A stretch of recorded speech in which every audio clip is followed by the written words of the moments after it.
Something Venture podcast. I'm Kent Lindstrom. I'm your host. My guest today, Ian McFarland. How Hello. are you doing? I'm good. How are you, Kent? Good. This is the Something Venture podcast. In this podcast, I explore the reality behind the Silicon Valley headlines as I sit down with the people who are shaping the way we view the world online and beyond.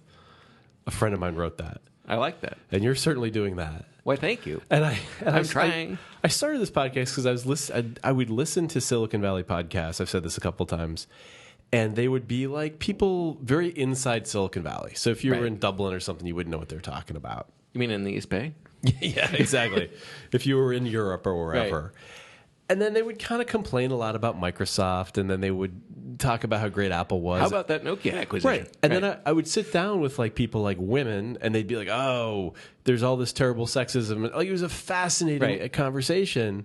And I was like, why don't I? That's much more interesting. Like the interesting. cultural piece of it and the social impact piece is so much more interesting. So Ian is one of the great technologists in Silicon Valley. I'll say it. I would never say that. So many parts there. You were a partner at Pivotal. You're one of the early key technology people at Friendster, the inventors of social networking. That's where I met Kent. That's right. Hotwired, Symantec, Hollywood Stock Exchange you've been at. Yes. You literally wrote the book on the Tomcat server. You've written a book. That's incredible. Currently founder, chairman of Neo Innovation. Is that right? That's right. The global software and design firm that's doing things in a fantastic way. Thank you. And you speak something like 13 languages. Like, what is that? Okay, so how good is always the question. I mean, enough that like you've bought a book. Oh yeah, sure. On 13 different languages. Probably a few more, but yeah. Wasn't there a trip that you went on at some point to, I don't know, Burma or something? And you were picking up Burmese, and I was like, wow, that just seems very, very advanced. Well, I enjoy languages a lot. So to me, like going to Burma was an opportunity to, like, an excuse to learn a new language. That just seems crazy. I didn't get too far, but I struggle with. I grew up in San Diego, and I took French. This makes no sense. There's not a lot of French speaking in San Diego. No, it should all be Spanish, or I guess at the time this was the 80s. Russian was whatever, or Soviet. No, Russian. Yeah, because the Soviet Union was like breaking up, and that was the big idea. That was the new hot. When in high school, I took French too, because was like that was the idea of that's the exotic foreign language to learn. Oh, it's been so worthless. It's like I just have no passion for speaking French. Like I live in the Mission District of San Francisco. Yeah, if I spoke Spanish. There would be some reason to like show some respect to people and learn a little bit. And French, nothing. It's not a damn thing. It could be useful in some parts of sub-Saharan Africa, and actually, especially super-Saharan Africa. I guess that is true, right? But in France, it's not even that helpful because if you're not good, they're annoyed. Outside of Paris, people will speak French to you. But if you speak bad French in Paris, it's like forget it. So it's great. So we were talking just before we got on the podcast about Nick Heyman's podcast that people liked a lot. I think they liked it a lot because he worked at Facebook, and so he had early scoop on Mark Zuckerberg. Sure, and none of it. I mean, that company's made everyone so wealthy. Like, there's no bad scoop on him. Right. He's probably a lovely guy. That's probably that's probably why. But he talked about what it was like to become really wealthy, and wasn't that exciting? And we spent a lot of time talking about. It's more fun to do than to hear about. Yeah, apparently. I think. I don't know myself. Yeah, I'm asking, like, like, there's some point when you're, especially at Facebook, when you're there and you're like, oh, I'm worth, 3, and then you start looking at the numbers, you're like, no, you're worth like $200 million. And I can't even fathom what that sort of, like, what you adjust. Like, maybe you don't. Or do you go, I'm going to fly a private jet somewhere, I'm going to change the world with orphan. I don't know. It's just such a foreign concept to me. Well, and I think the value of money, people think it's completely linear, and it's just not, right? Like, no, like it's there's some log curve in there. Like, okay, every time you double your money, you get like a little 10% bump in what you're capable of doing. Well, and it's always what they say, and if you don't have any money, you don't eat. You get a certain amount of money, you can't buy you don't eat 50 steaks, right? At some point, right? That wouldn't help you. Yeah, and so I guess you kind of get secure with your home, but then $200 million, you could buy. You could afford to buy a house in San Francisco. Yeah, that's nice, right? Pretty much. Have you been watching? Do you watch $1 Million Listing in San Francisco? I don't, but we lived that, right? Oh my god, this show. It follows realtors in San Francisco. And it's just knowing San Francisco, it's Yeah. the funniest thing. First of all, it's raining in every episode. So I have no idea. We're in the middle of a drought. This is apparently very old footage. No idea when they filmed this thing. Well, just the idea of $1 million house in San Francisco sounds like it's at least 5 years old. Exactly. Well, and they are like $3 million houses. Right. Too, and they follow these realtors around, but they have to have a narrative all the time. Right. And the narrative last night was that Bernal Heights, which is a lovely part of town. It's a great part. Was just a shithole, like a horrible part of town, and none of the tech people wanted to live there. I was like, what?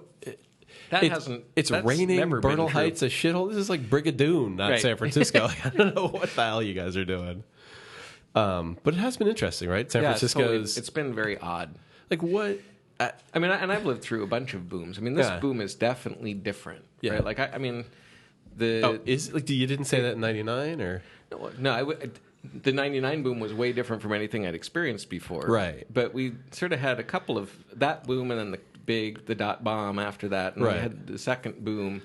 But this is like in the last three to 5 years, it's just the acceleration.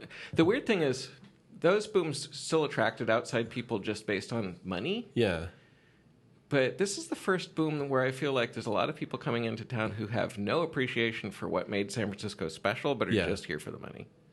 That's interesting because I do have a sense. I do remember like in the '90s, when computers were cool. Like Yeah. it was cool. And so I have a good friend who worked at he went to school at Stanford, and Jeff Skoll, who the luckiest guy in the world, he was the president of eBay. Tried to persuade my friend to go work at eBay, and he Which went probably would have been a good billion move. dollar Yeah. thing for him and whatever excitement that would be. And he went to work at Bain Consulting.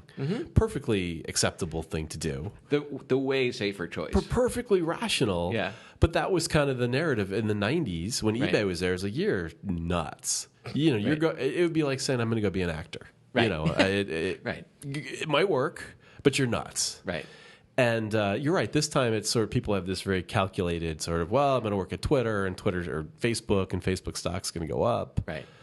Well, it's in a lot of ways, it's like what taking a Microsoft job was like in the '90s, right? Like coming Yeah, to the right. Bay Area feels like what going to Redmond Yeah. was like. But nobody moved to Redmond for the culture. Yeah, I mean, it just San Francisco history, I think, is so cool. Like it's got the gold rush came here, and then when people were building, like when the technology was new. Like I always tell people, I remember the first time I got on the internet back when it was whatever the hell it was. You'd use Waze and Veronica to get around. Yeah. Like Yeah, back yeah. then, And- right? And Mac Archie never worked. Right. And so you'd go on to like libraries, like the University Yeah. of Michigan. And I just remember being so aware of I'm controlling something on a computer Far in away. Michigan. Yeah. Like that was a crazy. And now was a you're like, crazy "Ah, thing. whatever. Yeah, of course. It's Duh. bouncing off satellites Right. and all kinds of stuff.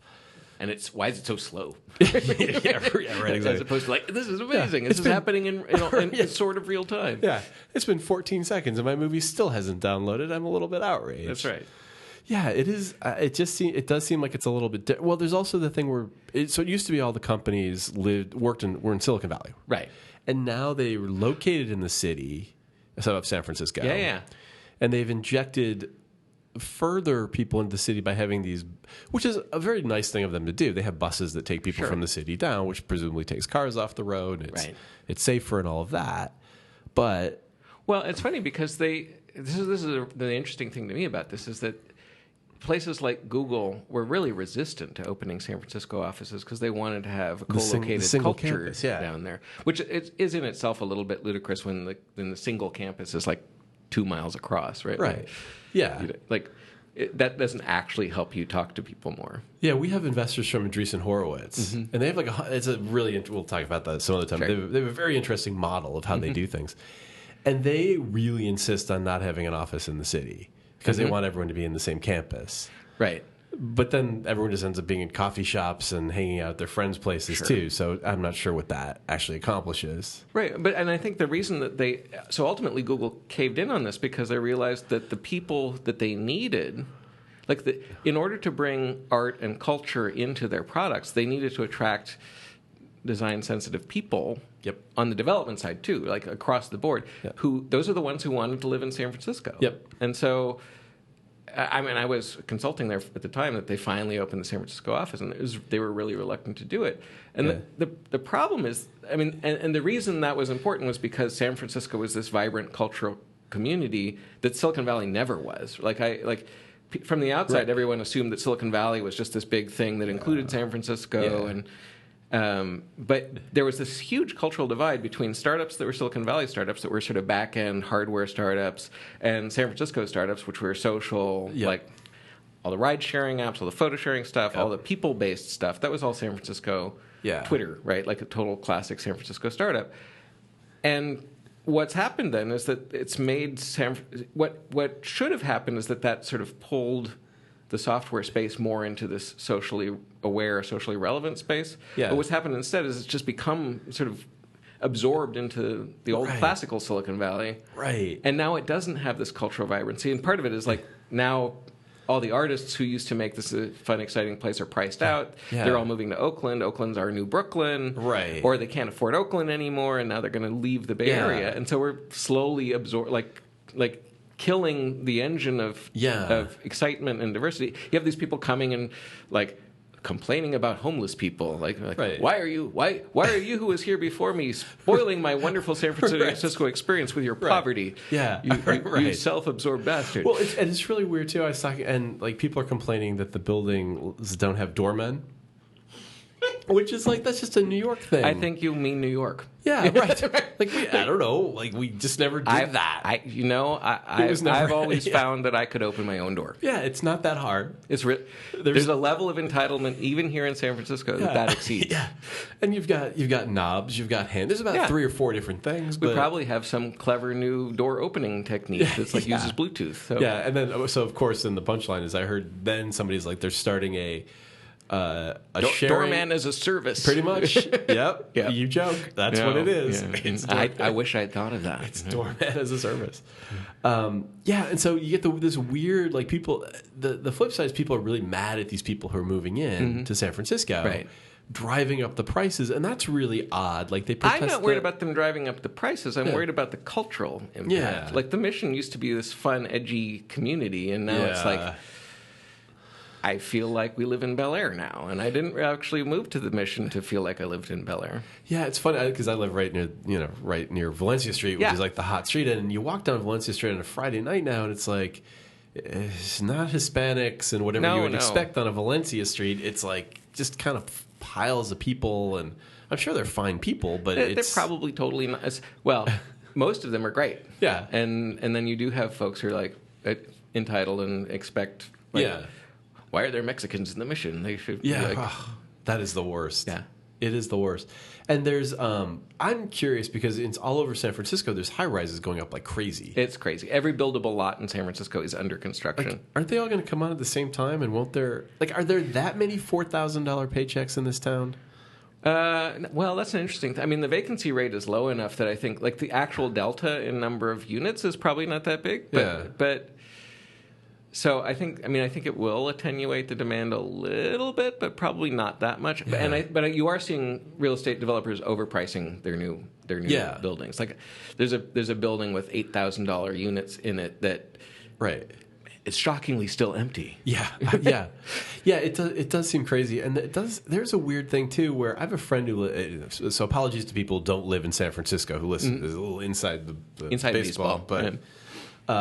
They like in the Mission there are $3,500 studios. Yeah, but I have a friend who lives in Silver Terrace, which is like next to the Mission. Mm-hmm. It's on the next train stop. Yeah, and he has like a $2,900 a month single family home that if he moved now would be $3,500 a month. Like, and if you live outside the Bay Area, you think that's crazy expensive. Oh yeah. I was looking at some TV show, and they were buying a house, and it was $600,000. And I was like, that's cheap. Right. I was like, all right, now who have you become when $600,000 for anything is like, oh, that's a buy. That's a pretty good deal. Do they take cash? Yeah. It's weird. It's a weird supply and demand thing too. Right. And now I'm that guy. Well, and we have a rent control situation which like makes the problem on some level worse, right? Because any home of a certain age is rent controlled, but there's no vacancy control. So if you move, the price goes up. But so people hang on to their places, right? And then so all new inventory is in this highly liquid pool, whereas none of the other inventory actually has any liquidity. It's weird. Yeah, rent control. So it really forces the top end of the level up. It's never a question of what's the median income, what can the median income afford, but like if there's 10 new units, what do the top 10 incomes? What can they afford? And now into the mix comes Airbnb, which is just crazy. Like I use this sort of thing Nextdoor. You use Nextdoor at all? I never used it. It's kind of funny. It's your little neighborhood. It's what you would think it's like people bitching about crime. Which, I guess that's fair enough. We just do that with our neighbors. But yeah, right. It's pretty much what it is. Right. And then they're back and forth about, I guess Airbnb is getting voted on here in the city of San Francisco. And that's a tough one because I'm kind of like all for property rights, for sure. Yeah. It's your property. And I know people pay their rent with it. But I also do understand that in my building has 3 units. Right. If somebody started renting out one of the other units and giving the key to like a new person every week... That does impact your experience. I mean, there's a reason that we have zoning, right? And it is also, it's really questionable when somebody's taking their rent-controlled apartment and generating massive revenue off of it. Yeah, that's not the deal. Like that should not be the deal. That's not fair. Right. Yeah. I mean, it's funny because... Is that people? Do people do that? I guess they do that. Yeah. So I remember there was a case recently where somebody it was sort of cause célèbre for a while that this poor person was getting kicked out of their place that was rent controlled, and then you found out later that it was because they were renting it out on Airbnb all the time, and they were basically pocketing 2x their rent in addition, in additional fees. Well, it's funny too. The landlord, who the landlords are. Mm-hmm. Like I was looking, I forgot where I saw this, but it was. Everyone thinks like it's like Exxon or somebody is your landlord. Right. And there are some big bad landlords in San Francisco. Yeah, but there's a lot of single homeowners, a lot of 75-year-old widowed women who are raising the rent because that's what the market is. Because the market, I really find it hard to blame someone who, when they say, "Oh, you could get $5,500 for this," and you're paying for your medicine and whatever, living in Phoenix, you can be. Are you mad at supply or are you mad at demand? They're just doing what everybody would do, getting their kind of max. Well, and the thing with the Airbnb, there are so many rights for renters in San Francisco that it's concerning to rent out a place. Right. Because you'll never get control of it again. That stuff, the horror stories you hear, incredible. Yeah. Like where somebody moves in, doesn't pay rent, and you can't get rid of the... You're just like, wow, that's... I mean, the thing is there are abuses on both sides, and it's a really fraught situation. Yeah. So how do you think this one ends, this tech boom, this tech bubble? Well, at some point we go through the usual cycle and the tech boom ends and and things get a little bit back to normal and then prices come down and everyone thinks the sky is falling. And but what I wonder about is when these prices come down this time, now there's going to be a whole bunch more... There's a lot more inventory. And a lot more kind of... you and I live in homes in San Francisco. Right. They're lovely. They're in the mission such as it is. And these are units that are designed for 20-somethings with $200K paychecks. Right. And they're unit 117B subsector R that looks like the other 100 units like that. Right. That's basically a closet. So when things kind of come a cropper, it just seems like it just gets ugly. I mean, it's interesting. San Francisco is such a finite space, though. I mean, I think there's... I mean, if you look at San Francisco, the San Francisco Bay Area as it compares to New York, San Francisco is Manhattan, and Oakland is Brooklyn, and so you're seeing... So I think that most of that attrition will happen outside San Francisco proper, but there is this building of inventory that's not actually... This happened in the 90s boom, too. Remember all the lofts that got built during the 90s boom? Yeah. It's like suddenly in 2000, nobody really wanted concrete floors and a 3-level unit with no walls. Yeah, I had it's funny. So Valencia Street, there's a thing, it's at 20th and Valencia or something like that. And it's a thing, and one of the units is like $2 million. I don't even get it. Yeah. But a friend of mine from Singapore emailed me, and he's like, "Hey, I'm thinking of investing in San Francisco. Do you know this place?" I'm like, there's your issue. They're marketing this stuff all over the planet. Sure. And I think when the tech people's paychecks dry up, you've got all of Asia or China, who many of whom want to move money out, who can buy places in San Francisco as well. Well, and I think the tech boom. I think actually the San Francisco tech boom is a long-lived phenomenon, right? I Oh, think, interesting. Yeah. I mean, you brought up the gold rush. I mean, people ask me a lot about innovation and entrepreneurship, and like we went through this with Singapore. Like Singapore wanted to create an entrepreneurial culture. You see it all over the world. Everybody wants to build their little Silicon Valley. And what's special about Silicon Valley? It goes back years, right? Like, I mean, it goes back centuries now. I mean, What is the thing? Like, just so. I mean, I think to me, you look at how California was founded as a state. It was really about trying to capture this land from Mexico, and it was really the gold rush that created. The only reason that California was interesting at all was the gold rush. We discovered gold at Sutter's Mill, and then suddenly a whole bunch of people showed up. And who showed up, right? Like, you have two sectors. You have the people, the gold panners that were looking to strike it rich, and then you had like Levi Strauss, right? Like, like I still wear their jeans, right? It's a total, and so does everybody in the world now, right? Like you go to Russia, and there's like, oh look, blue jeans.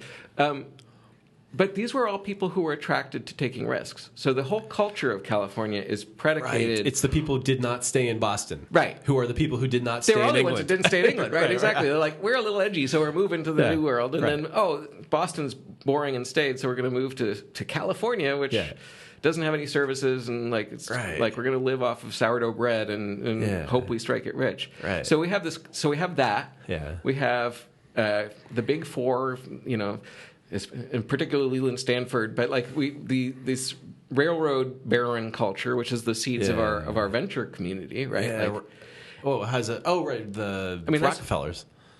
Yeah, but I mean, I think like William H. Crocker, right? Banking started in California. It was actually Wells Fargo was the first bank in California, but very early on we had a capital culture, a risk-taking capital culture. This is what's different between Silicon Valley venture too, right? You go outside of Silicon Valley, even in New York. Or Boston. It's like New York now you have Union Square does San Francisco style investing. And it's really started to become a viable like startup culture. Mm-hmm. But Boston capital, you're not going to get real what we think of as venture capital, real risk capital. You can't find that outside of the Bay Area. And then of course you get the thing where what does Mark Zuckerberg do? Right. Heads out to San Francisco. So you get that huge selection bias. Selection bias. Plus you have the universities, right? You have Stanford and Cal. Like again, Stanford coming out of that Leland Stanford's railroad money. Oh, right, of course. Yeah. So you have these and Stanford, by the way, is the most entrepreneurial university in the world. You look at MIT. MIT has all the same stuff, except they don't really think this venture thing is good, or people shouldn't really start a business. They should just focus on their schoolwork. And quite famously, and I bug my MIT friends with this. No companies really come out of MIT. Right. Putting aside the biotech, I don't know that whole thing. And that's starting to happen. But there's you're seeing more of that at UCSF than you are out of MIT. Yeah, there's no like, eBay was at Stanford, Yahoo was at Stanford, Google was at Stanford. Like Cisco was at Stanford, Sun was at Stanford. I mean, Cisco and Sun started in the same building at Stanford at the same time. Right. So on campus. Right. So you have like $1 trillion. As opposed to not being allowed to do that because that would be a violation of our academic principles. Well, and I think you have Joey Ito's trying to change that right at the Media Lab. Yeah, explain who Joey Ito is. This guy. So Joey is, he's been around entrepreneurship for a long time. He's a Japanese guy who started the first ISP in Japan. Right. But was a DJ in Chicago. Yeah, he went to high school in Chicago. He was a DJ. Yeah. He didn't live in Japan after high school. He's lived back and forth there, but.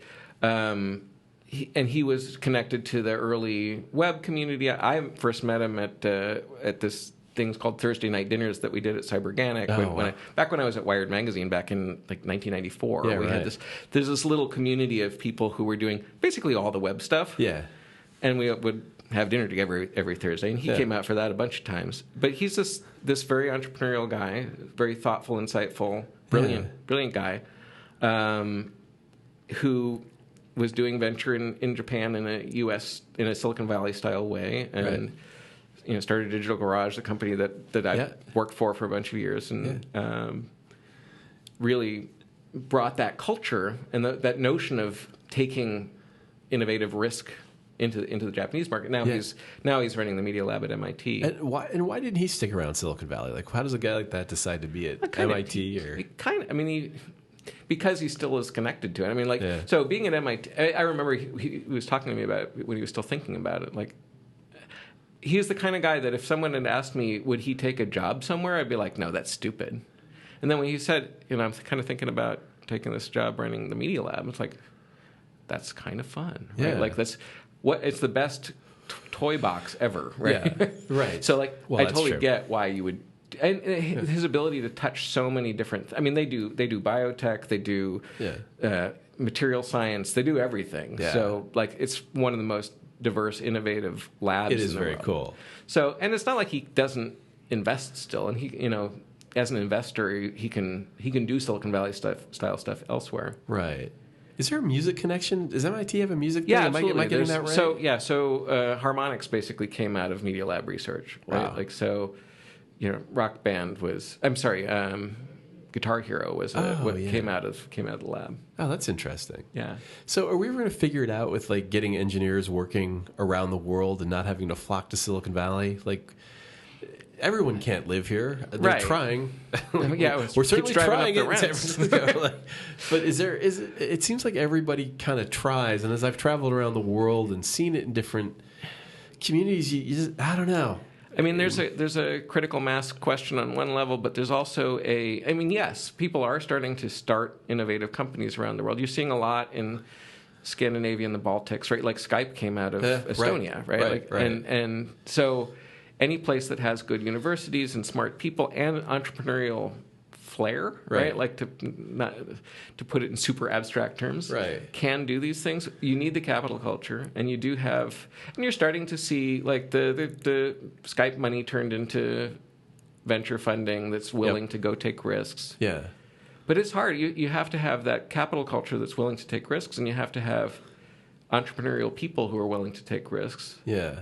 And I mean, the fact is, distance matters less and less. Lots of Silicon Valley startups use Ukrainian engineers or Estonian engineers or Lithuanian engineers. Facebook has a big thing in India. Yeah.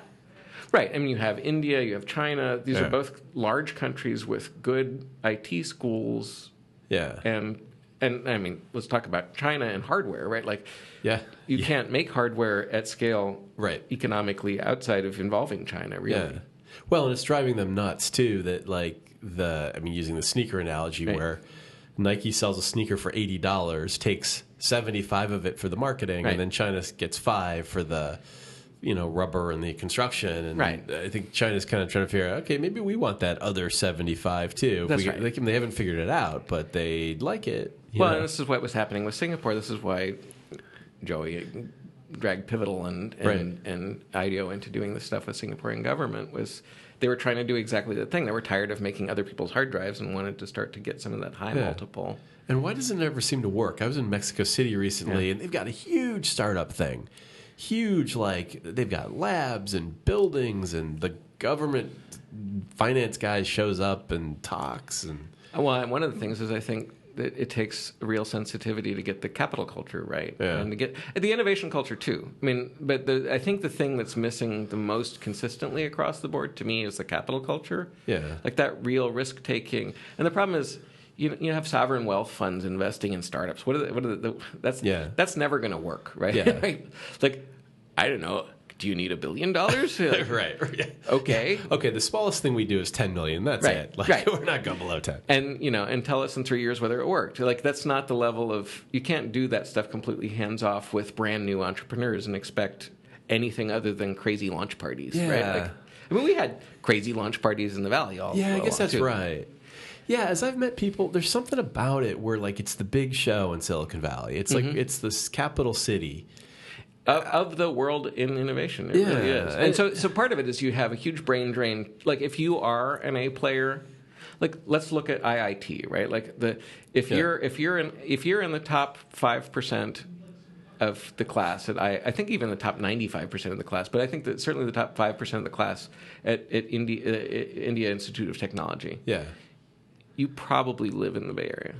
Right. Yeah, that's right. That's fair enough. Yeah, and if you are that good, why wouldn't you? It's the same way. Like if you're a star in finance, you end up in New York or London. Right. And in Hollywood, if you're an actor, you're not going to go to like Iowa to become a really good actor. I mean, you could be a really good actor there, but nobody's going to notice you. Yeah, it's true. I guess Game of Thrones, it all happens in whatever the place is. Right, in King's Landing. King's Landing, It's not really happening up at the wall. No. Yeah. I get it's, it's funny. And I think with the lower friction, it even makes it more so, right? Like, yeah.